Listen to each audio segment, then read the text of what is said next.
এরপরে আমরা দেখতে পেলাম যে এই সাইফুল ফ্যাসিবাদের দোসর হওয়ার পরও তাকে প্রমোশন দিয়ে তাকে আরও ঊর্ধ্বতন কর্মকর্তা বানানোর তারা চলতেছে। দুর্নীতি ও শৃঙ্খলা ভঙ্গের অভিযোগে দীর্ঘদিন ধরে বিতর্কিত এবং বিতর্কের কেন্দ্রবিন্দুতে আছে এই চিফ ইঞ্জিনিয়ার। আপনারা জানেন ৩রা আগস্ট ২৪ সালের ৩রা আগস্ট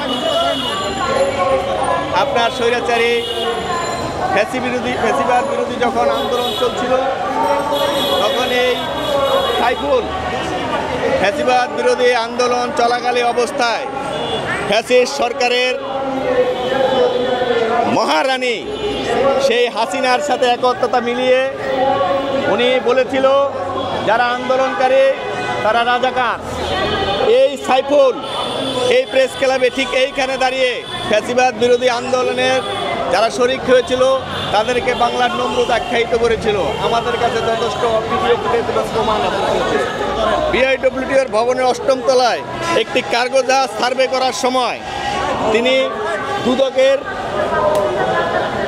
মামলার সাথে সম্পৃক্ততায় সে জড়িত এবং সে দুর্নীতি অপরাধ অন্যায় অবিচার করেই চলছে। এরপরে আমরা দেখতে পেলাম যে এই সাইফুল ফ্যাসিবাদের দোসর হওয়ার পরও তাকে প্রমোশন দিয়ে তাকে আরও ঊর্ধ্বতন কর্মকর্তা বানানোর তারা চলতেছে। আমরা জুলাই আন্দোলনের পক্ষের শক্তি সচেতন নাগরিক সমাজ ও ব্যবসায়ী সমাজের পক্ষ থেকে বলতে চাই যে এই সাইফুলের মতো অসভ্য ইতর সাবেক ছাত্রলীগের পদধারী নেতা কিভাবে এখনো বিআইডব্লিউটির মতো একটি গুরুত্বপূর্ণ জায়গায় দাঁড়িয়ে বসে এই চেয়ারের বরখেলাপ করছে। এতে ১৫০০ জুলাই শহীদদের রক্তের সাথে কি বেইমানি করা হচ্ছে না? আমরা জানতে চাই এই সাইফুলের পদোন্নতির পিছনে কার শক্তি হাত রয়েছে, সেই অদৃশ্য শক্তি এবং সাইফুলের সেই কুটির বোর কোথায়? যে সাইফুল প্রতিনিয়ত আপনার ভারতের বিভিন্ন আওয়ামী লীগের দোসরদের সাথে আওয়ামী লীগের কর্মীদের সাথে যোগাযোগ রক্ষা করে তার বিভিন্ন রকমের অডিও ভিডিও ক্লিপ রয়েছে এবং যথাযথ ছবি এবং প্রমাণ থাকার পরও তাকে কিভাবে একটা ভবনের গুরুত্বপূর্ণ জায়গায় রাখা হয়। এছাড়াও তার বিরুদ্ধে বিভিন্ন বিতর্কিত রাজনৈতিক কর্মকাণ্ডের অসংখ্য ফুটেজ আছে।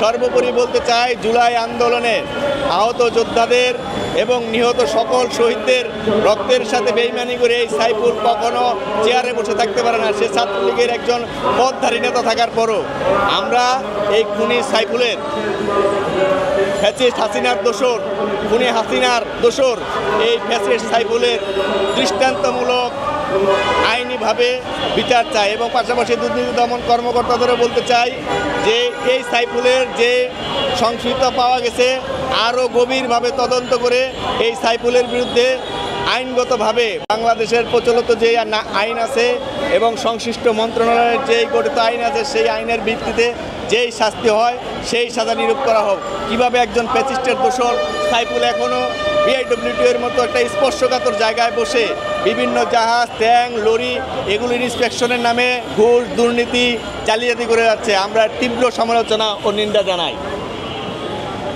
প্রিয় বন্ধুগণ, আপনারা জানেন এই সাইফুল নিষিদ্ধ একটি সংগঠনের সাবেক ছাত্রলীগের নেতা এবং সে আওয়ামী লীগের সময় এই আন্দোলন চলাকালীন অবস্থায় এইখানে দাঁড়িয়ে যারা জুলাই আন্দোলনের সাথে একতা প্রচার করেছিল সবাইকে সে গণহারে রাজাকারের বাচ্চা বলেছিল। আমরা দৃঢ়তার সাথে বলতে চাই এই সাইফুল কিভাবে এখনো চেয়ারে বসে থাকে। ধন্যবাদ সবাইকে।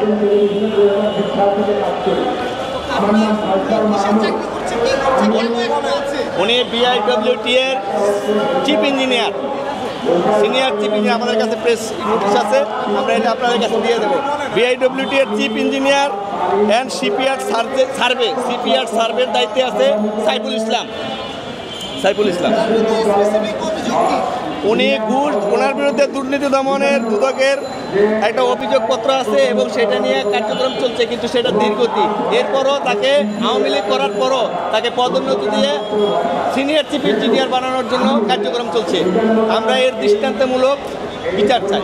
জীবন অবাক না করলে কে করবে? 28% মিল্ক ফ্যাটের অবাক করার সাথে ফ্রেশ মিল্ক পাউডার। জীবন অবাক করুক প্রতিদিন।